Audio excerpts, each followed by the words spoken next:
Hello everybody, welcome to ArtNet Physics by your video channel. In today's video, you are going to solve a multiple choice question from the chapter Atomic and Nuclear Physics. This is the 12th question that we are discussing in this chapter. The question is, the energy equivalent of 0.5 gram of a substance is how much? Number one, 1.5 into 10 power plus 13 joule. Number 2, 0.5 into 10 power plus 13 joule. Number 3, 4.5 into 10 power plus 16 joules and 4.5 into 10 power plus 13 joules. So this question has been asked in the NEET examination in the year 2020. Of course, the question is very simple. By Einstein's mass energy equivalence formula, the equation that changed the entire world, that's E is equal to mc square. E is the energy equivalent of the mass.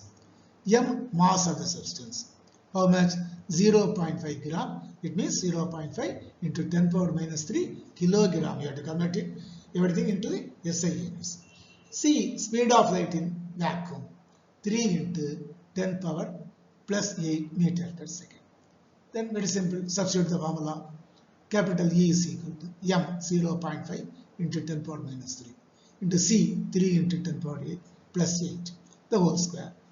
So what is this? 0.5 into 3 square 9. So into 10 power 16. You have 10 power minus 3 here. So ultimately it becomes 10 power plus 13. 16 minus 3, 13. So 0.5 into 9. What is this? 9 into 0.5 is equal to 4.5. So 4.5 into 10 power plus 13 joule.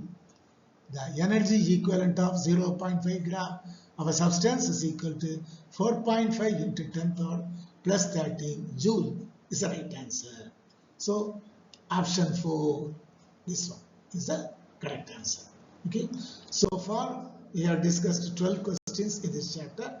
We will discuss one more question in this chapter, Atomic and Nuclear Physics. After that we will go to some other chapter to discuss multiple choice questions in our channel. Okay. Till then, thank you one and all. Thank you.